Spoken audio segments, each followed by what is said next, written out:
ఒకటి గత ప్రభుత్వంలో 2 కోట్ల రూపాయలు శాంక్షన్ అయిపోయి వర్క్ ఆర్డర్ ఇచ్చేసినా కూడా ఈ గవర్నమెంట్ వచ్చిన తర్వాత 7 నెలల నుంచి మనం తిరుగుతున్నా కూడా సమాధానం ఇవ్వటం లేదు. అది ఏంటంటే జనరల్ ఫండ్ అది ఇంకా డబ్బులు లేవు అది ఇది చెప్తున్నారు. బిల్డింగ్లేమో వేరే కట్టురేస్తున్నారు, అన్ని డబ్బులు వేరే ఇదికి చేస్తున్నారు. మసీదులకు వచ్చేటప్పుడు డబ్బులు లేవు అంటున్నారు. అది ఎంతవరకు సబబో నాకు తెలీదు.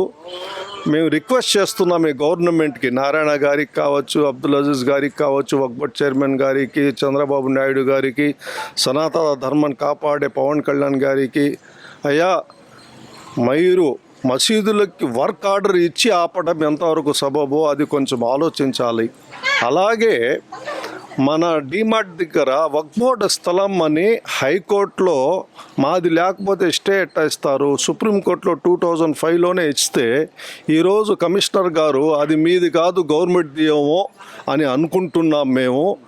అది హైకోర్టులో ఉంది కాబట్టి మేము ఏం చేయలేము అంటున్నారు. ఓకే, అది అంతవరకు ఆయన చెప్పింది కరెక్టే. కానీ హైకోర్టులో ఉంది లేదు గవర్నమెంట్ స్థలం అని చెప్తూ అక్కడ బిల్డింగ్లు కట్టేస్తున్నారు. వాళ్ళకి ఎట్టా ఇచ్చారు మీరు అసలు పర్మిషను?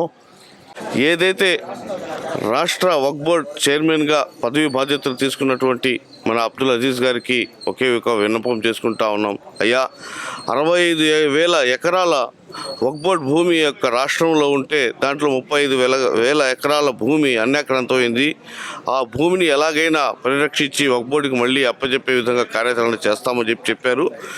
మీరు అక్కడెక్కడో కాదు, ఇక్కడ నెల్లూరులో ఉన్నటువంటి ఈ యొక్క 8 ఎకరాల 77 సెంట్ల భూమి ఏదైతే ఉందో అది ఫస్ట్ దాన్ని అన్యాక్రాంతమైన దగ్గర నుంచి తీసి యథావిధిగా అబ్బాస్ అలీ ఖాన్ మసీదుకు సంబంధించినటువంటి భూమి, వక్ఫ్ బోర్డుకి సంబంధించినటువంటి భూమి, ఆ భూమిని వక్ఫ్ బోర్డుకి మళ్ళీ అప్పచెప్పే విధంగా కార్యాచరణ చేసి మా యొక్క ముస్లిం సమస్యని పరిష్కార దిశగా తీసుకెళ్లాలని చెప్పేసి కోరుకుంటూ అస్సలాము అలైకుం వరహమతుల్లాహి వబరకాతు.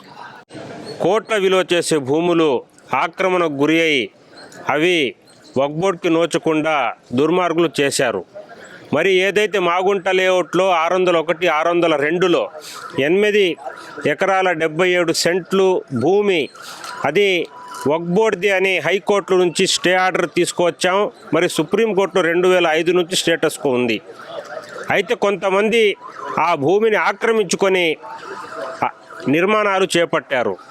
మేము నెల నుంచి ఇక్కడ తిరుగుతున్నాను కమిషనర్ కార్యాలయానికి మరియు కలెక్టర్ కార్యాలయానికి కూడా. దాని మీద చర్యలు తీసుకోండి, వారికి ఇచ్చిన ఏదైతే అప్రూవల్స్ ఇచ్చారో ప్లాన్ అవన్నీ రద్దు చేసి ఆ భూమిని కాపాడమని. మరి ఎందుకు అధికారులు దాన్ని పట్టించుకోకుండా దాన్ని కాలయాపన చేస్తున్నారో అర్థం కావడం లేదు. మరి ఈరోజు కమిషనర్ గారు అది గవర్నమెంట్ది అని చెప్పడం జరిగింది. సరే సార్, గవర్నమెంట్ది అయినా కూడా అక్కడ అప్రూవల్ ఎలా ఇస్తారు? ఇవ్వకూడదు కదా. ఇవ్వకూడదు అంటే సరే మనం పరిశీలిస్తామంటున్నారు. ఈ విధంగా మన భూములు మనం కాపాడలేకున్న పరిస్థితులు మనం ఉన్నాం. కాబట్టి మేము ప్రభుత్వాన్ని డిమాండ్ చేస్తున్నాం, తక్షణమే అక్కడ చేస్తున్న యొక్క నిర్మాణాలను తొలగించి ఆ భూముల్ని కాపాడాలని కోరుతున్నాం.